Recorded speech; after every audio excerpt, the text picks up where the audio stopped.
Hello and good evening. We are back. It is Matchday 46 Eve, the final day of the championship season, and it's episode 61 of the Tunnel Podcast, the greatest podcast in the world. Look, the dream team is back. Tom Goff is back from his holidays. Tom, how are we doing?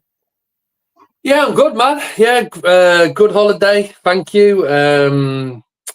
But glad to be back. But saying that, mate, I've been on a diet this week, trying to shift a few pounds. That I put on. With the all-inclusive on the go at holiday. So, been a bit of a struggle. I'm not going to lie, but obviously glad to be back, mate. Chatting championship footy. What's the diet consisting of this week? Then no carbs or no bacon? I'm going for. It's called a caveman, mate. I don't know if you've heard of it. No, it's like you can only eat like plain vegetables, nuts, fruit, meat, fish.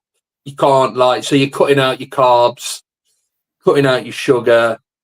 Ultimately, the theory is, what a caveman would be able to get hold of. You can have eggs, but there's no like milk or yogurt or anything like that. So worked for me in the past, man.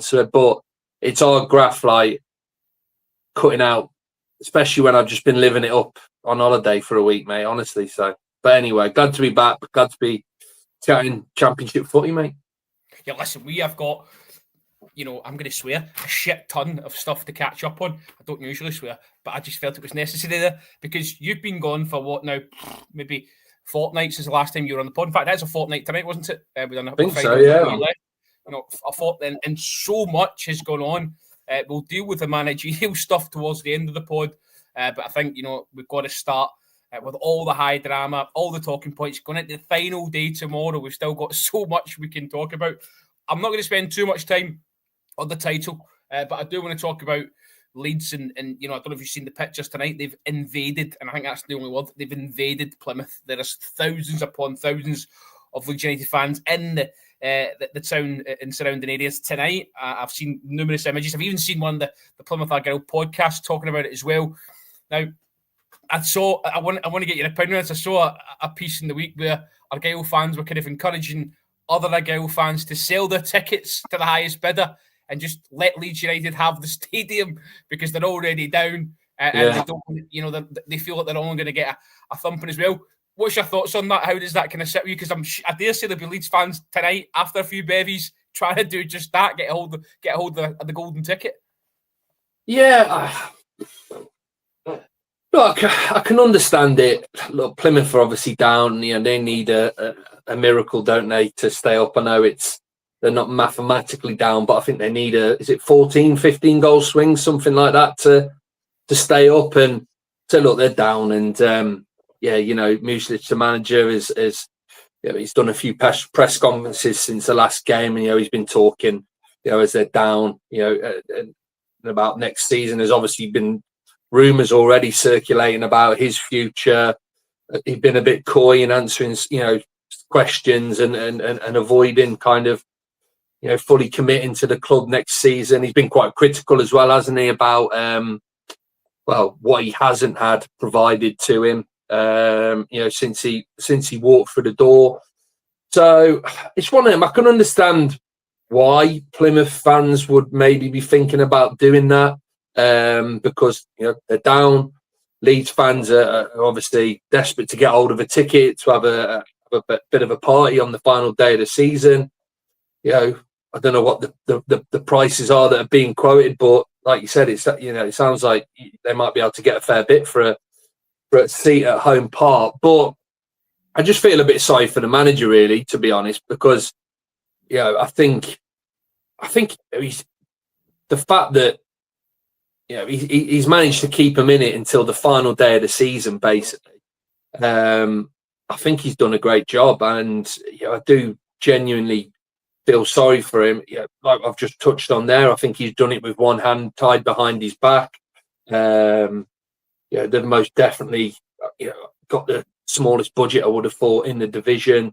The least amount of in terms of kind of financial support, etc. The smallest club, I think, aren't they, in the division? It's safe to say. So, he'd like the fans to be there to kind of give the players a good send off because they have given it a good go since he walked through the door. But it sounds like that might not be the case if all the Plymouth fans are looking to sell their tickets to Leeds fans who are willing to pay crazy money for one. So yeah, it's like I said, I can understand it, but on the flip side, I do feel a bit sorry for the manager and the players, because I do feel since he came through the door, they have given it a decent go.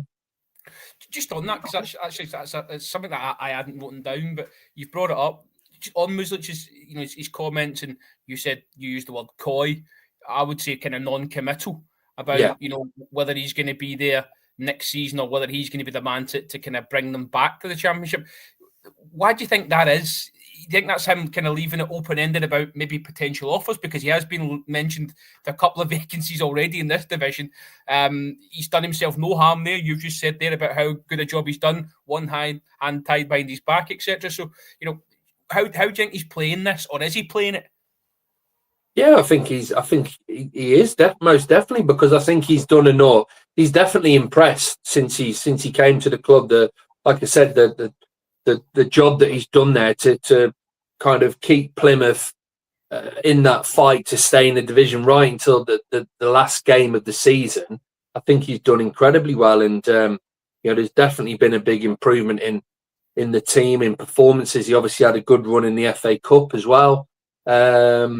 So, yeah, I think he's definitely won some admirers in his short spell at Plymouth, and that added to what's come out, where what I've seen was that press conference where he was ultimately trying to explain to the fans where I think he was receiving some criticism from certain pockets of the fan base, and he just come out and said, well, look, I haven't got, there isn't any sort of scouting network. There's no technical director there helping me in regards to player recruitment. And I can't remember what else there was, but he was like, I haven't got this and I haven't got that, and so on and so on. So, if I was him, I'd most definitely be playing it a bit coy and keeping my options open, because I think he's done enough to probably earn a job, at the very least, another team in the Championship. And why shouldn't he? Why shouldn't he? If someone comes calling who's got better facilities and that they've got better setup in the back room, better scouting department, better budget, and so on, then it makes sense. I know people may argue and say, well, he only came to the club halfway through the season, show a bit of loyalty, etc. But if because it sounded to me like there's maybe been promises made to him, and that's what's brought him into the club, and those promises haven't been fulfilled. So if that's the case, then I feel like he's fully entitled to keep his options open. Well, I was kind of reading the bits you've just kind of highlighted there. There was similarities to Danny Rowe and his situation, and the fact that both kind of bemoaning a structure at the football club, both maybe being kind of sold a dead horse in a sense in terms of the January recruitment and what could be brought in as well, and both with high stocks at different ends of the table, if that makes kind of sense. So, maybe similarities in their positions and sympathy for both. But just on the flip side of that, then, if we can go back to Leeds, because we didn't get to speak about this, and we kind of spoke over message while you're away, and I wanted to pick your brains about Daniel Farke and what's going to come out after the promotion was secured, about the ownership, the 49ers wanting to have kind of showdown talks, as it was billed in some quarters, because they don't feel he might be the man to consolidate next season. They clearly have eyes on grandeur, a new stadium. You hear Eddie Gray saying that they want to be pushing at the top end of the table, so they don't want to be kind of up and down. They're going to go for it next season, you'd imagine, in terms of kind of pushing up there. Your initial thoughts on that, having just won the division?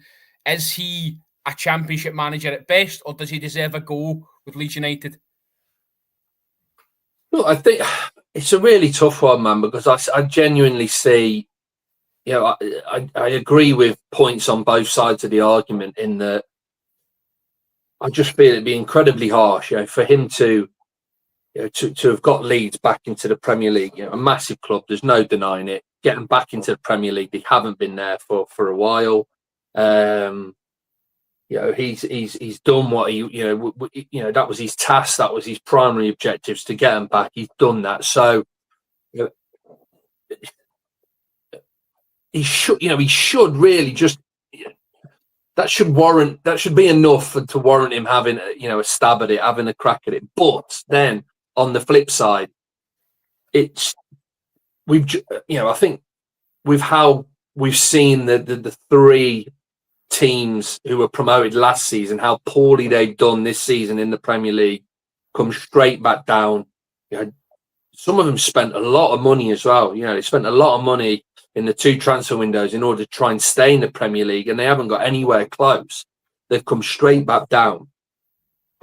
It does beg the question, doesn't it, as to whether, if they have real aspiration, ambition of staying in the Premier League at the first time of trying, then do they need to bring in a manager with more experience, proven themselves at a higher level, etc. Because we were having a chat about it, weren't we? And we were saying that managers, head coaches are like players. They find their level. It's as simple as that, don't they? And I do think Barker, unfortunately, is one of those managers who he is a top manager at Championship level, but I just think he's always going to struggle in the Premier League. Now, look, you could potentially argue that when he was manager of Norwich in the Premier League, he didn't have crazy amounts of money to spend. I do feel that with Leeds and with the new owners, that he would have more money available to him than he had ever had previously when he got Norwich back into the Premier League. So, there's an argument now as to whether, well, with better funding and him being able to maybe bring in a better caliber of player, maybe, he could do a job. That's then the point to kind of, judge him truly. But as we know, time is of the essence, isn't it? You can't really afford to maybe give Farker the whole pre-season, let him make the final decisions on players, etc. And then the season starts and you just get off to a horrific start like all the other clubs did this season. And then, you've lost that amount of games. You've lost all that time where he's been working with the players in pre-season, the signings he's made, etc. So it's like I said, I can understand both sides of the argument, mate. I do think it would be incredibly harsh if they were to get rid of Farker and bring someone else in. But then on the flip side, mate, I can understand the logic behind it. And I said to you, didn't I used the example of O'Neill at Bournemouth when he'd come in and he kept Bournemouth in the division, but then the following season they said, cheerio, thanks for doing that, but we've got our eyes on this Spanish chap who we're going to bring in. And I remember myself jumped on social media saying, that's really shady. That is, he's kept you in the division and you've got rid of him. You haven't given him a chance to kind of try and progress the following season. But look what's happened there. Ariola's been absolutely fantastic for him, quite clearly a level above in terms of caliber of head coach. He looks destined for the very top, being linked with some massive teams now. So it was Bournemouth made the right decision, and I think Leeds will maybe be looking at that example, thinking, well, that might be how we've got to play it in order for us to kind of maintain our Premier League status. You've a couple of points there you picked up on. First one was, I saw a piece from earlier in the season. I think it was one of the 49ers representatives was on a podcast, Leeds United, and kind of saying that they were going to back Farker in the Premier League. They cited what you said. He'd only spent around, I think, 9 million net with Norwich, and said that obviously deserved a better shot at it with kind of a bigger armoury. Then obviously you say there about looking at the sides that are coming down, and I think you look at Southampton and Leicester both changed their manager during the season, and it didn't change their fate. Ruud van Nistelrooy had a terrible run. I don't think Leicester fans saw home goal up until a week or so ago. the guy at Southampton had a dreadful run as well, didn't get many wins as well. He's gone before the season's even ended. So, as you say, are they looking at that and thinking, we can't be in that position next season? We've got to, if we're going to go, we've got to go now. Yeah, that's it, mate. That's exactly it. And I think the other thing as well is again, talking about Leeds and the size of club they are, the new owners, the ambitions they've got, obviously the announcement that they're going to increase the size of the stadium. I reckon that they could attract a big name. I really do. And I think that's the difference here is that your likes of Southampton, your likes of Leicester, even with Leicester, winning the Premier League, not too long ago, I still feel that Leeds have got more status than those teams and would be able to attract a bigger name to come in and try and keep them in the division. But look, I tell you what, what you've just said about their owners backing Farke and stuff. If they do that, I think fair play to them. And I think let's put it this way: I'd be surprised if they do it, but if they do it, I think that's great because I just think it's so cutthroat football nowadays, isn't it? It's just so cutthroat that there just isn't much loyalty in football anymore, is there? And I just think it would be an absolute travesty for someone who's got a team promoted to then not have the chance to then, at the very least, just try and get off to a decent start. I think it would be, it'd just be really shady, mate. But again, is that the point though? Because football now, especially with these owners, we all wish for them. We all want the big owner that's going to spend the cash. They see it more as a business now, so there's 100%. Fine margins. There's fine margins now. They can't afford to get off to a bad start. Yeah, but this is the nature of the beast, mate, and it's like you said. It's just what football has grown into, what it's become. I remember when but being a West Brom fan, I remember we had when we first got promoted to the Premier League, we had a few seasons where we were going up and down, and we kept hold of our man. We gave them a chance at kind of keeping us in the league. It didn't work out, and then we stuck with them. Talking about Farke, a bit like Norwich did. They kept hold of him. They came down. He brought them back up again, and there was that loyalty there and that hope that one day that they'd be able to kind of achieve stay in the division and achieve Premier League status for the following season. But I think you're absolutely spot on. I just think that what football's become now, the amount of money that's involved, the fine margins, this gap that's just getting ever bigger and bigger between the Premier League and the Championship. I just feel like these owners are probably thinking, we can't be soft. All right, we might be seen as us being cutthroat and ruthless and unfair, etc. But if we want to stay in the division, this is what we've got to do, and eventually the fans will see that. Prime example is what I just touched on with Bournemouth. I bet you there's no Bournemouth fans now going, oh, you still look back, it was so unfair still to Gary O'Neill. Not a chance. They're absolutely buzzing about the fact that they've got a chance of sneaking into Europe this season. So that's what they'll be thinking. And like I said, I do understand it. I do understand it given the nature of football in this day and age. But I still think it would be there's no denying it, is there? It would still be incredibly unfair on Farke. And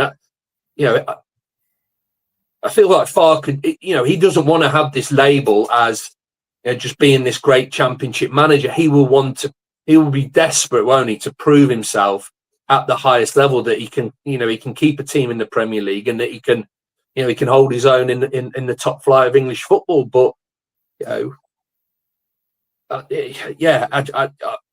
if I was to be a betting man with you now and you made me pick one way or another, I've just got this sneaky suspicion that they will.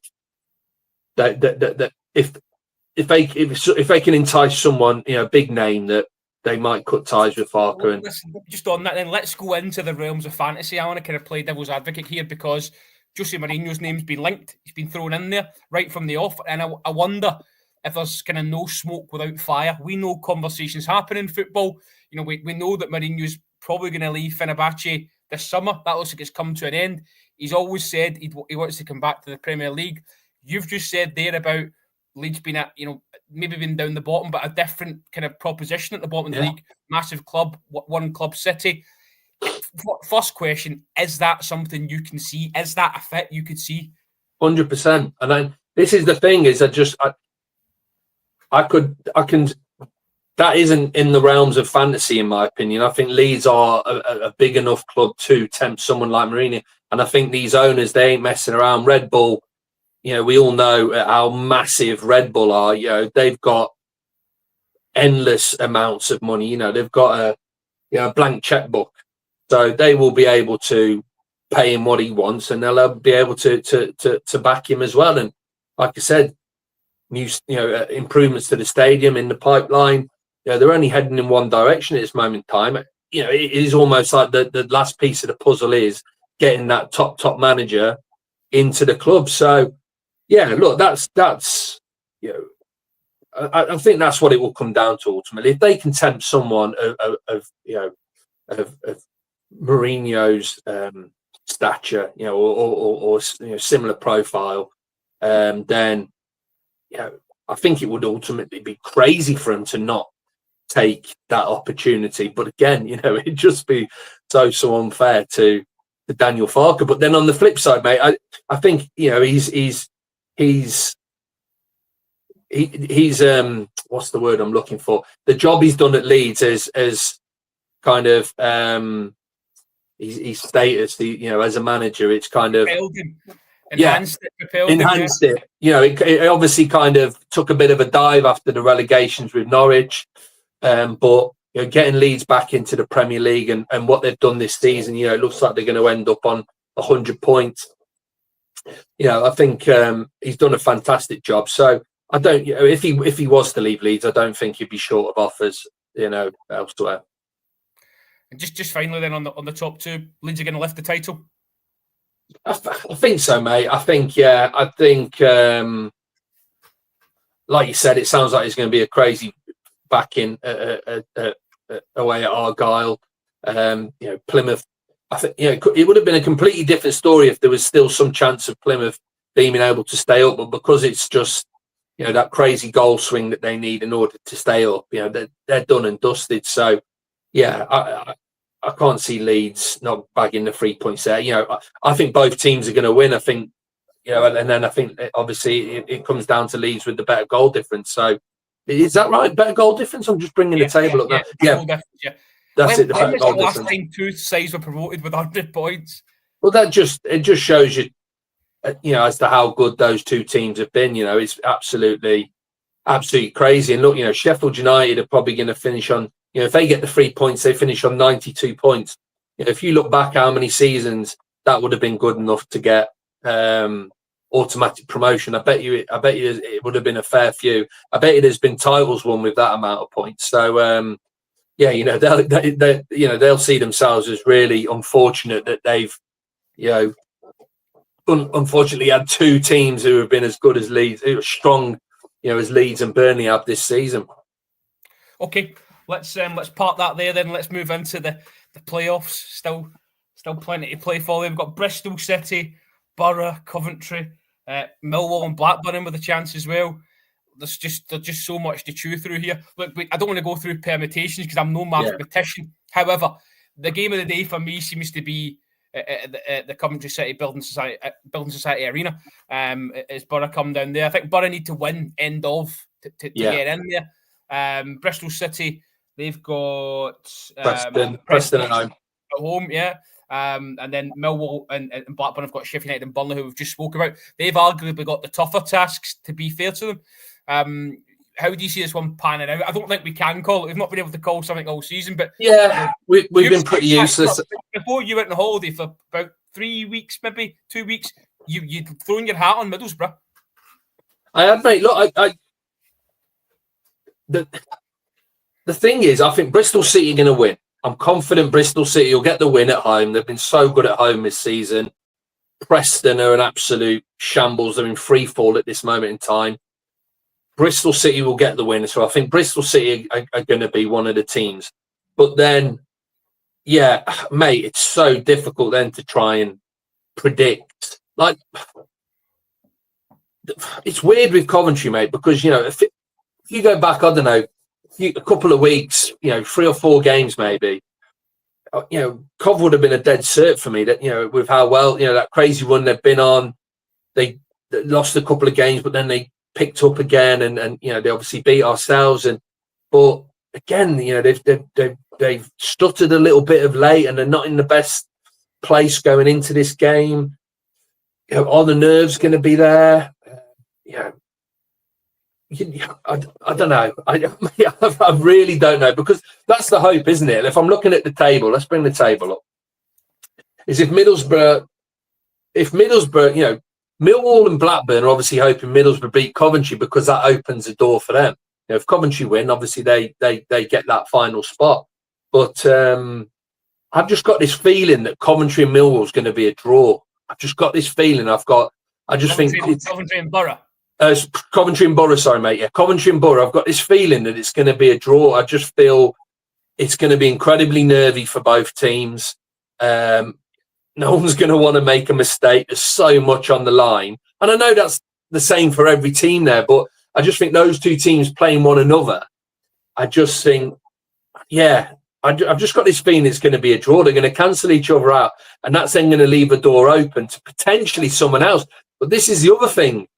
Millwall away at Burnley, who are obviously playing for the title, and Blackburn away at Sheffield United, who I've just got this feeling with Sheffield United. You know, they've picked up a bit, haven't they, since it was confirmed that you know, they weren't making the automatics.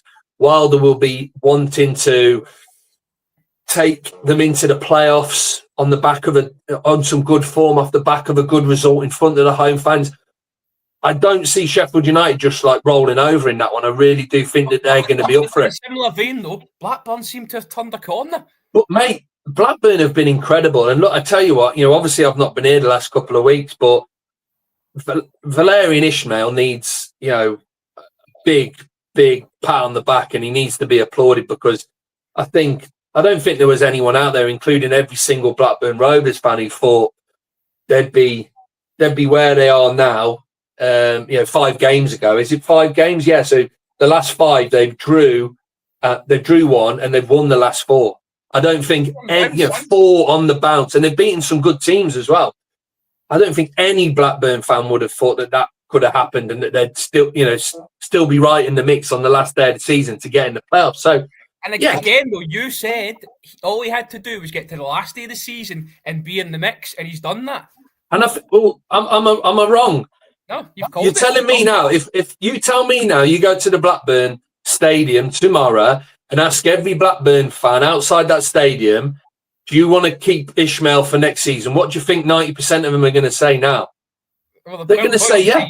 They're going to say yeah. And that was what I said to you, was I felt like if Ishmael can at least keep him in the mix until the last day of the season, which he's done, I think he will do enough to keep hold of the job. And I think he's done that. You know, they've been fantastic. There's no ifs or buts about it. You know, the last few matches, and they've not been just kind of, you know, I don't want to sound too harsh on Millwall, because last pod I was involved in with you, you know, we were waxing lyrical about them, and still, you know, absolutely fantastic job O'Neill's done. But I just think I've just kind of gone off train of thought there, but I think with Blackburn, they've been winning games impressively as well. They've been scoring goals. It's been entertaining. It's been easy on the eye. They've been attacking, but they've been defending well also. Whereas Millwall have been a little bit more kind of dogged, grinding out the 1-0s, you know, holding on to those 1-0 leads, and you know, just kind of clinging on to those 3 points. And you know, it's worked for them. But yeah, Blackburn have been absolutely incredible. So yeah, look, that's going to be a cracking game.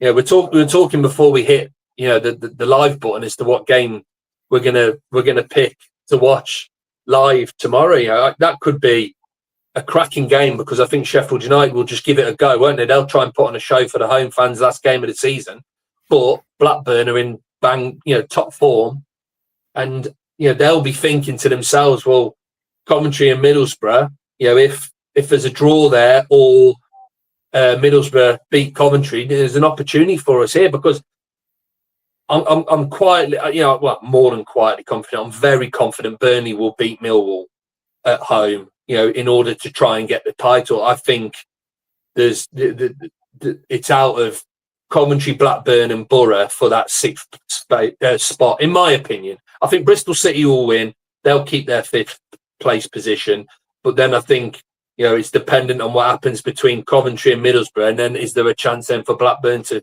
sneak in? We spoke as well a couple of weeks ago, about the old fans in the stands with the wireless piece in.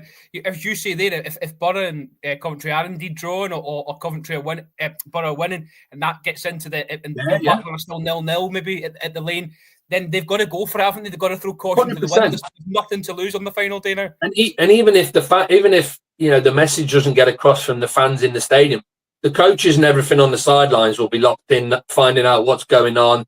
Like you said, they'll be using it to their advantage if it's there available to them. So like you said, if Blackburn and Sheffield United, maybe it's a little bit stale and they need a bit of a spark, it's 0-0 or whatever, and it comes across that Middlesbrough have taken the lead against Coventry, get that message onto your players that, look, Middlesbrough are beating Coventry. if we can take the lead, we then move up into sixth place. We're in that last playoff spot. So yeah, mate, it's going to be entertaining. Look, I'm obviously absolutely devastated that my Baggies have dropped out of the mix and aren't in contention, but I'm really excited to kind of see how it plays out. At the top, for these last couple of playoff spots, but as you're about to get into now, at the bottom as well. Just on the playoffs, actually, I saw tonight Tom Watson, the Sunderland midfielder, he signed for Brighton, isn't he? 10 million. He was on a TikTok live. I think he was in a barber shop, maybe getting his hair done for the last game of the season. And he was asked who would he like in the playoffs, and he said that he wants to play Bristol City, and then Sheffield United in the final. That was his prediction. A little bit of gossip there. Okay, let's go on to the bottom then, because as you say, Cardiff are down. And actually, let's start there, actually, because we haven't spoke about what went on there and kind of the fallout there. Cardiff City were a Premier League team, I think, was it 6 years ago? They're in the Premier League. Vincent Tan, similarities again to Shansiri. Real similarities there.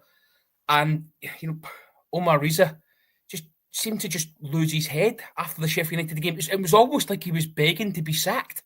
Really strange. Yeah, it was. Yeah, look, it's another one. Can't remember who it was early on in the season, but we were kind of. I can't remember who it was we were talking about, but we were saying, like, is there a bit of lost in translation there? Some of the stuff that they were saying, in terms of, was that maybe what they meant, and has it been come across in the wrong way, etc. But I don't think that was the case with Reza. I think. I think it was just head loss, wasn't it? It was just absolute head loss. And I don't know if it was it a post-match interview off the back of a defeat, and it was the game Easter weekend at Bramall Lane. Yeah, adrenaline's running high. And I don't think the questions he was asked either were particularly kind of, sometimes the interviewer, the journalist can kind of poke and prod at him a bit and wind them up. I don't think that was the case either. I think they were kind of genuine standard questions he was asked.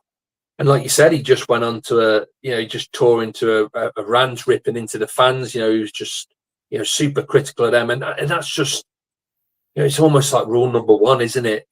Is you can never, you look at Wilder, you look at, Sheffield United and that poor run they were on, and Wilder being critical to the fans, and, that potentially costing them. I just think, regardless of what you're thinking, even if it's true or not, I think you've always got to try and bite your tongue when it comes to, being critical of your fan base, because I just think, it's the start of the end as soon as you start doing that. And that obviously proved to be the case. But yeah, it just happened at the worst possible time, because it gave the owners, absolutely no time to bring in any sort of replacement to try and lift the team for the last few matches, and in the hope of keeping the division. I think that was the logic behind giving Ramsey the interim job, was that the hope that him being this Welsh legend, ex-player, that it could maybe inspire the team and get the fans on board, which I think it probably did. It probably did get the fans on board, to try and get behind him and the team. But it obviously wasn't enough, and they've dropped down now into League One. But like you said, mate, it's another case of a bonkers owner. Ultimately, that Vincent Tan's just an absolute head case, isn't he? There's no ifs or buts about it, and you'd probably look at it and think, they've probably done well to stay in the Championship for as long as they have under his ownership. So yeah, look, is it an example twofold here of, be very careful what you wish for. Getting these owners in, getting to the Premier League, it's not the be all and end all here. It doesn't make you bulletproof. They're going to drop into League One. There's going to be no guarantees that they're going to come back. I dare say they'll take a brilliant away support away to every ground up and down the land next season. However, they've got to get it right in the dugout. And Aaron Ramsey's already distanced himself from that job. He said, look, I see myself playing next year if I'm going to be a manager, and maybe I don't want to be a player manager. So they're going to need to bring someone in, someone who knows League One, I'd imagine, someone with a bit of experience, because they've had their fingers burnt with disappointment. They went with Rees after a little run of form that he managed to string together. And then, as you pointed out a couple of pods ago, his form since the turn of the year was just been absolutely appalling, worse in the division. So is it a case of, it's better the devil and they need to there needs to be more done to try and stop clubs getting into this position with, with these owners? I think so, yeah. Well, we've talked about this a few times over the course of the season, haven't they? In that we both strongly feel that the Football League aren't doing enough in terms of vetting these owners and then just kind of keeping them in check, whilst they're in charge, but and doing something before the shit really hits the fan and things get really bad. Look, the thing with Cardiff is, if you go through their squad, I'm not saying they've got a great squad for this level, but I tell you what, they've probably got a better squad than some of the teams that are gonna stay up this season. And I think this season it's been more down to the managerial decisions, which is going to cost them. I still can remember the conversation we had about Rizaz when he came in on interim charge, and they had a flurry of results, and then we discussed in detail, as to whether do they keep hold of him or do they try and bring someone in with more experience, better credentials, better chance of kind of keeping this run going. And we felt that they almost got pressured due to how well he'd done in interim charge into hiring him full time, and that could prove costly. And we're talking about all the predictions we've got wrong over the course of the season. I felt like we were pretty spot on with that one, because I feel like that's ultimately what's cost Cardiff this season, is just from a managerial level. I just don't think he's been good enough to steer him away. I feel like, you look at the players that Cardiff have got available to him, I do think they've got enough in there to have stayed in the Championship this season. So, I think it stemmed from the decisions that have been made at the top level, that's ultimately cost them. So you're right. It's this next appointment is absolutely vital, because it's like any division. I feel like I always feel like your best chance of getting after relegation, your best chance of getting promoted is that next season, isn't it? I know it sounds really obvious, but the the longer that you remain in that division, and then your better players start getting plucked away from you, etc., etc. The harder it becomes then to get back, back into the division above. So they've got to get this this next appointment right. I feel like they probably need to be looking at some of the top managers in League One this season and thinking, we should have enough here to be able to convince one of these guys to come and move across the Cardiff and lead our hopeful promotion charge next season. But look,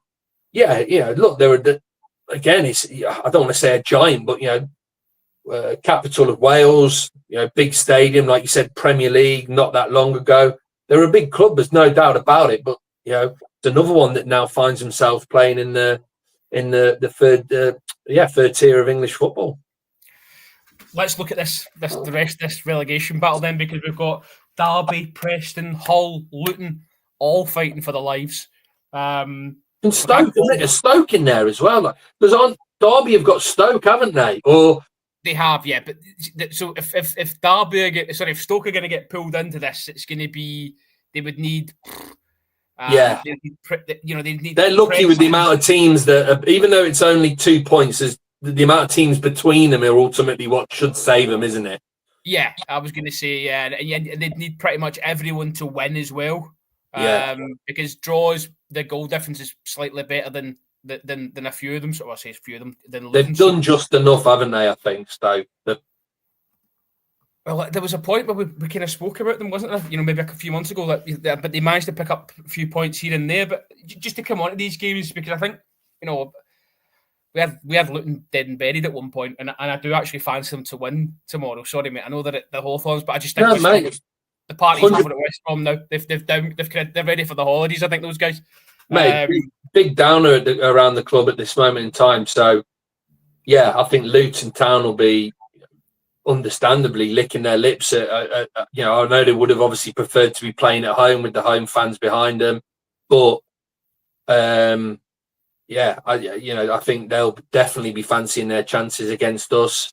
They're in good form, like you said. We've got nothing to play for. Real kind of gloom over the place at this moment in time. So I feel if Luton it's just the nerves. It just comes down to nerves, isn't it? I think if they can get the better of those nerves and replicate some of the performances they're putting of late, which has obviously got them, just outside that bottom three at this moment in time, then I'd fancy Luton as well, to be honest with you, mate. I think when Matt Bloomfield will be looking at that and just, I think it's not insurmountable is probably the best word. Add to that as well, you're not going into this vociferous, raucous arena. There might be fewer in tomorrow, I'd imagine. And you'll probably be able to hear the Hatters from that away end, so that might go in their favour. I think Preston have got a really tough afternoon. I think Preston are losing, mate. Preston are losing. I'd be very concerned if I was a Preston fan right now, and I know they are. They are. You are, mate. They are. They're very concerned. You're bang on, mate. Yeah. Sorry to jump in, mate, but I was just saying that I know Preston. I've been looking on social media the last couple of days, and I know they're terrified because Burnley, like you said, they've obviously Bristol City, obviously at home, are so good at home. They've got to just get a win to confirm their playoff spot. I think it's almost a dead cert. I just cannot see Bristol City not winning that game. They obviously can, but I just think they're going to be so fit. Home fans behind them. They're so good at home. There's terrible form Preston are in at this moment in time. Preston are losing, so I think they're just going to be praying and hoping that we do them a favour by beating Luton for them, and that Hull aren't able to then get the 3 points against Portsmouth. But then, like we've just said, I feel there's definitely a good chance of Luton getting the 3 points against ourselves and Hull as well, because Portsmouth are obviously safe. It's what mindset are they going to be in? I don't care what anyone says. I've been watching football, for enough years now to know that, plenty of times teams in Portsmouth position take their foot off the gas. The players' thoughts are on the blooming holidays. they're going to start immediately as soon as the final whistle goes. They 9 times out of 10, the teams in Portsmouth position don't turn up. So Hull have got a great chance as well, in my opinion, of getting something against Portsmouth away. If Hull can turn up and they can, put in a performance, I think they can get something as well. So, yeah, Preston, I think are going to be absolutely bricking it. I think Derby are going to beat Stoke, which will keep Derby up. And then, like we just touched on, I think Stoke are very fortunate that they've got the amount of teams that they've got between them and Hull, that they will and they will stay up just about, because like I said, I feel like Preston and North End are going to lose. So I think there's a good chance of Preston going down, mate, which would just be absolutely crazy considering, where they were, around the time that they were, having that good run in the cup, leading into the game against Aston Villa. They were sitting quite pretty in the league as well. I think there was about 10 points between them, maybe even more, in the bottom 3. But, I'm just looking at it now. They've lost their last 4 games and then drew the 2 before that. They haven't won a game in 6. Absolutely abysmal form going into this game. Yeah, I can understand 100% why they're scared. Mentality, and you mentioned Hull. Hull have had similar problems to Sheffield Wednesday this week. Their April wages were deferred. Park Ruben Sellers has spoke today on the eve of the game to confirm that the players haven't been paid, which is, we saw how that affected Danny Rowe's side. They got beat the following game. I think it was actually against Hull, wasn't it? At Hillsborough. How much have they got to try and park that and just say, look, we're here for these fans and that away end. We're going to try for our own personal pride. Because I dare say they probably have clauses in their contract. They go down, they drop down a wage bracket, or they lose 20%, or things like that might be in play in the contract. So the livelihoods are kind of on the line here. You talk about mentality. How important is it that sort of off-field stuff doesn't creep in tomorrow afternoon? It is important, mate. But this is, again, look, I'm going to say this because we don't get many right. But again, I remember us talking about Hull when they were buying all these players in January to add to all the players that they bought in the summer at the start of the season. They had this massive squad. I was saying to you, well, all these guys that came in on loan, sometimes it can work. It can really work against the club because you've got all these players. What level of loyalty there? What level of commitment is there to the club and the cause? It can sometimes go horribly wrong. And I do think, I think Sellers has done a decent enough job since he's come in there. But he's just struggled to find any sort of consistency. Again, I'm looking at their last kind of 6 matches, and they've won 1, lost 1, drawn 1, lost 1, won 1, lost 1. He's obviously just not been able to get a bit of run of form like some of the others have around them. Luton at this moment in time, Derby when they went on that great run to get themselves out of trouble. But I honestly feel like the problem that Hull have got is that they've just got this massive squad. There's players in there who you most definitely have to question. What's their mindset going into that massive game tomorrow? I think there is going to be a few players in there who, they're Hull players and they want to keep the club in the division for the fans. They regardless of the issue with the wages, they want to do it for the fans and the city, etc., etc. But mate, 75% of those players ain't going to give a rat's ass. And this is what I think has been Hull's problem, is that they're guys that are just going to go back to their parent club at the end of the season, so they ain't fussed. They're guys, who, guys that were brought on short-term contracts whose contracts are ending, come the end of the season. Then there's some of the better players that they've got that are probably thinking, well, if we do go down, I'll probably get a gig somewhere else. I'll get a move somewhere else. I just think there's not enough players in that Hull team. And again, when you look in comparison to likes of Luton and Derby and even Plymouth, I feel like those teams, there was more players within that squad that were, determined, to fight to the very end for the club, for the fans, to try and stay in the division. I think Hull ultimately have got too many charlatans in their squad, and that's what is potentially going to cost them. And like I said, we said that this was potentially going to happen when sellers come in and they were just going crazy with all the signings, which that's obviously having the impact it's having now financially. If they're struggling to pay wages, etc. You ask the question, well, why was he making all these signings? How was he bringing all these players in if now they're struggling financially? Again, you've touched on Cardiff, we've touched on Sheffield Wednesday. Hull are another one. Absolutely bonkers head case. Foreign owner who just isn't competent in terms of knowing what's needed and necessary to run a team in the Championship, and it's potentially going to be another one that takes a club down. So on that, then Hull are going down. Is that what you're telling us? No, but this is the thing. I think they could be lucky. I think they're lucky in the fact that they've got Portsmouth on the last day of the season because of Portsmouth are safe. They could be in party mode. I think. Tell you what, a draw for Hull, and if Preston lose, they'll stay up. That's it. That's what I mean. Hull need a draw. Hull need a draw, and Preston lose, and they. I think they'll lose, convincingly. Like you said, they just need a point. So I feel like if Hull get a point, and Luton get a point, which is very, very plausible in terms of who they're up against. Preston lose, they're gone. I think Preston are going down, mate. I honestly do. Oh, so you've heard it here first. Preston to go down. And who did you have in the playoffs?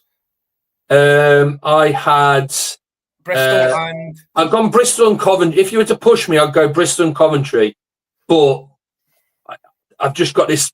There's this little part of me saying that Coventry Middlesbrough might end up a draw. So then, if Blackburn can then beat Sheffield United away, they sneak in. Story of the day, that would be story of the day. Right, quick one then, because your own club, part of the company with Tony Mowbray. Then all this kind of backstory now with Marty Cifuentes. He's been put on gardening leave. People are putting two and two together, saying that he'd had some sort of conversation. He was on the short list. Then it came out that he wasn't on the short list, and he may be being looked at by other clubs. People started linking Norwich City. Then it's come out that Norwich are going to go and appoint Jack Wilshere at the end of the game tomorrow afternoon. Let's start with West Brom. If you can kind of sum it up on where it kind of went wrong and what you would like to see moving forward. Yeah, look, hindsight's a wonderful thing, mate. But I think what ultimately happened was, the club were very close to appointing that Raphael Vicky. And the deal fell through ultimately because he couldn't bring all of his backroom staff to the club with him. Some of them didn't have the necessary visas or something like that. But ultimately, a deal broke down, and we'd taken a long time up until then to make the appointment. And I do feel like the club panicked. I feel like they panicked somewhat. They felt like, well, we need to make an appointment, soon before it derails our season. Mowbray was available. He just got the all clear. He's obviously got strong ties to the club from his spell last time round. Success. So I looking back now, I feel like they panicked, and I think that combined with the fact that they went from one extreme to the other. Corberan turned us into a well-oiled machine that was defensively sound, but was kind of lacking a bit in terms of attacking flair and going forward and scoring goals. They went from that to a guy who was completely opposite, who does like to attack and entertain, but maybe then what's the word?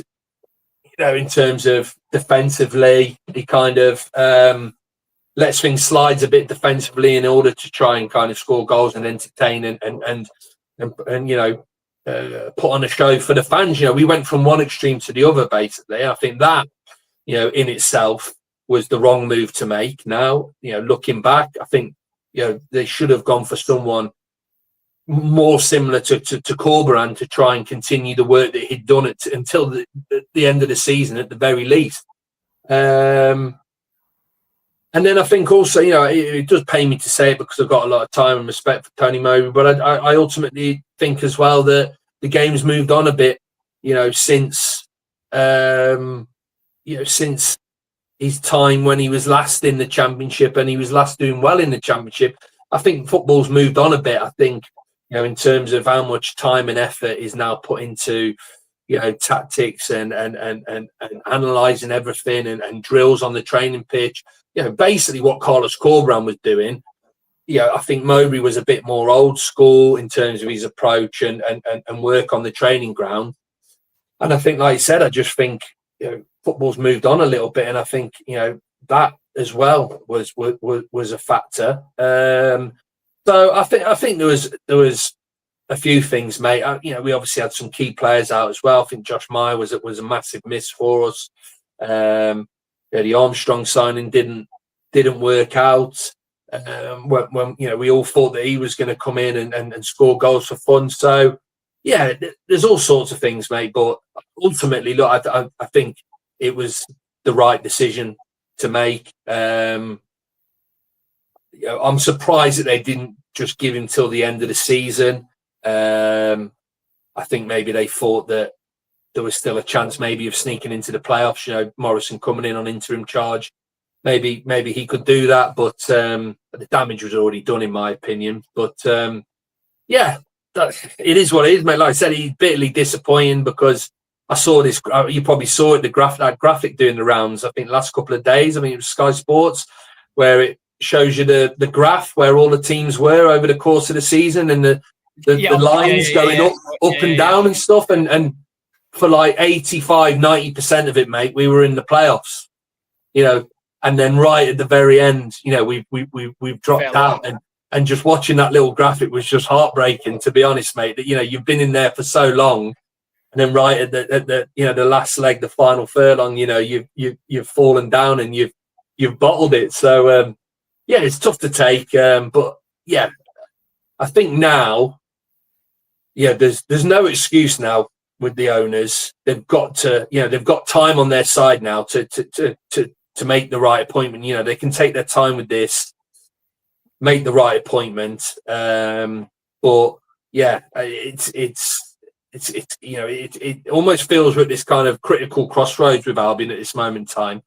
You can say that with any new appointment, but I think it's going to be interesting to see kind of what route we take, because do we go down the route of bringing in, a Sean Dyche type or a Steve Cooper who have got the experience, have got teams promoted out of this division, but maybe sacrifice a bit of kind of entertainment and attacking football, which is what a lot of the Albion fans want to see, or do you go down the route of like the project, Michael Carrick, for example, Burrow giving him his first, senior job, backing him, giving him time to try and, progress, and, which way are we going to go? Because I genuinely haven't got a clue, as to. There could be a German guy from Yorkshire available in a couple of weeks. Would you have him? 100%, mate. Yeah, I would, because I feel like, I'd take Farke, not just because he knows how to get teams out of the division. I do think he plays a good brand of football as well, and I think it's a shame, because I think if I don't want to go back into the conversation we obviously started the pod with, but I think if Farke was getting Sunderland promoted, say, I don't think there'd be any question that he'd be leading them into next season's Premier League campaign, and that would be the same for us. Say Farke came in, he got us promoted, we'd stick with him and we'd give him the opportunity to try and keep us in the Premier League. Yeah, I think obviously what we talked about at the start and the circumstances around Leeds at the minute is what leading to the speculation. But 100%, mate. I'm personally leaning more towards the Dyche, the Cooper, someone along those lines, because it's what I talked about.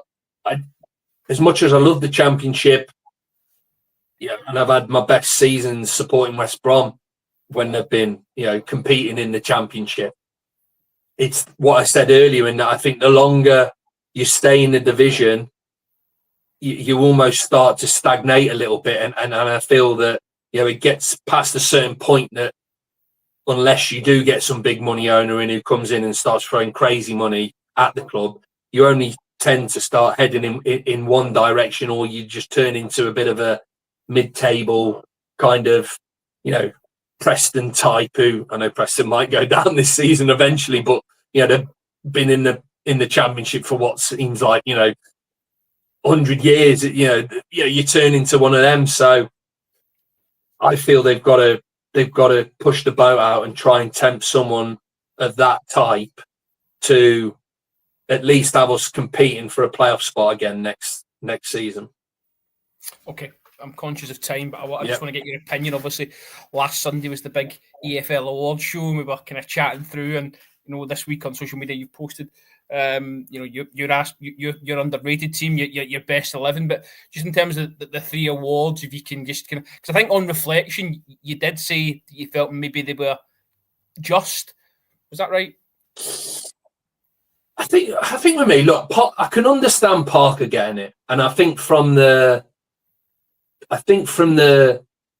four that were nominated, I think if Sunderland hadn't had the dip in form that they'd had, in the last stage of the season, then I think I probably would be leaning more towards Lebris as manager of the season. But I think because of the dip that they've suffered, and just this incredible run Burnley have gone on, and the defensive achievements that that they've had this season, I think from the nominated managers, I think Parker was the right pick. But I just we talked about it last time round. I just hate this short-sightedness from the EFL or whoever it is that picks the four candidates, because there's managers in there who I feel it should be judged on a manager exceeding expectations. That's my opinion. I don't, Burnley, I think, their expectations at the start of the season were to get automatic promotion. They were the biggest spenders in the division. They spent the most amount of money. He's met the expectations. I think, the stuff, the run they've been on, and is that what nicks it for him? Is that what kind of sets him apart?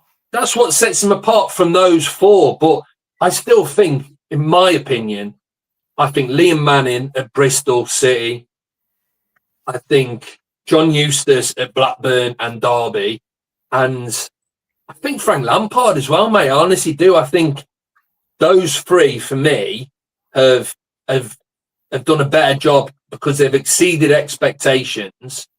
Under more difficult circumstances than Parker, and in terms of money spent, squad depth, etc. I just feel like one of those three would have been a better pick than Parker. But I don't feel too bad about that. The Gus Hamer one for me is the one I just can't understand, mate. And look, we've obviously spoken to, we're good friends now with a chap who, Chad, who's got his Sheffield United podcast. A lot of Sheffield United fans out there as well are saying, like, don't know how he's won that, because, in terms of goals and assists, I know a lot of people like to harp on about goals and assists, but, there's plenty more attacking midfielders out there who've got plenty more goals and assists. Comparison would be Josh Brownhill. He's done way more than Hamer this season. Josh Brownhill, Finn Azaz, Radoni have all got better stats than Hamer. And I think the argument I've seen out there is, well, Sheffield United were a different beast with Hamer in the team, and I don't disagree with that. He did improve them vastly, and they were much better. But you can't, for that fact alone, you can't pick him. I genuinely believe that they felt that Sheffield United were at the time of the pitch, one of three teams duking out for automatic promotion. So I feel like they felt they had to pick, they had to throw a Sheffield United player in there. But then to go and pick him as the winner, just absolutely bonkers. Like you said, over the likes of Trafford or James, whose numbers were much better than Hamer.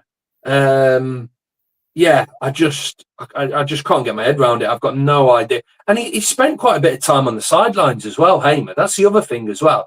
And, people say that shouldn't factor into it. Of course it factors into it. If you've got someone like Brown who's played pretty much every game this season, who's got better numbers, better stats, who's captained his team into the Premier League, how can he not warrant being picked ahead of Hamer? It just makes no sense whatsoever. And I'm not some sort of Hamer hater. I absolutely love the guy. I think he's a brilliant player. I love watching him play. I love attacking midfielders, number 10s. I love, they're my favourite type of player. I think he's great. I definitely think he could it in the Premier League as well. But no idea how he won the award this year, mate. Absolute clueless to how he's managed to get that. I still say that if you're going to give Parker the manager because of that run, those stats, that historic, it won't be beaten in our lifetime, mate. That's so mad. For that reason, give it to him, Trafford and Egan Riley. Job done. 100%. Was it, because this is the other one. Was Egan Riley? Was he up for young player alongside Bellingham? Yeah, he was up for young player. Yeah, well, he should have won young player. And again, Egan Riley and again, I was maybe a little bit critical because I didn't realise that the age cut-off is 19. So that does narrow the pot in terms of, and I think, in bearing that in mind, I think the three that were picked were probably the right call. But then again, I think they got it wrong in terms of who won the award. I think Egan Riley, in terms of what you've just said, they've set this record now that I'll be surprised will ever be beaten. Absolutely insane. The fact that Trafford and Egan Riley, neither one of them picked up an award it's a bit criminal, really, isn't it? And again, I think Bellingham, is a fantastic player, and I kind of did a bit of a deep dive, and he might not have the assists and he might not have the goals, but I think statistically he is one of the highest rated players in the division. He's got something like an average 7.35 rating, which is one of the top midfielders in the division. So there is an argument there as to why he won it, but like you said, I just think for that defensive record alone, for neither Trafford or Egan Riley to win is just criminal, man. Okay, listen, we'll park it there. We are going to be back on TikTok tomorrow live, doing another watch along. We'll pick a couple of games. We'll talk about all the goals as they go in. We'll sum up the season at the end of the live. We'll then look ahead to maybe some of the playoff games as well, because we'll know who's going to be playing who. And did they kick off straight into the next week? When did they? No, there's a bit of a. I think there's about a week. There's about a week gap, and then the odd thing with the championship is the final is always played right at the very end of the month. So there's quite a gap between the second leg being finished and the team it being determined the final, and then the final itself. So it plays out right to the very end of the month. The finals, I think it's on the last weekend of the month on the bank holiday. I think I'm in Mallorca for it, I think, so we'll have to try and sort something out. I'll jump on, mate, and I'll see if I can get someone on, and we'll do something. So if it's Sheffield United, we've got our American cousin, he'll come on. I'll see if I can get involved with Chad. Yeah, definitely. Yeah. Okay. Listen, as I say, live on TikTok tomorrow from about 12:15ish. If you're going to a game, safe travels. Enjoy the rest of your Friday night. We're going to have a beer and watch the rest of the Scottish Championship, because Falkirk are now winning, so they could be having a wee title party tonight as well. But yes, as people have been dipping in and out, thanks for joining in, and we'll see you on the other side. Cheers.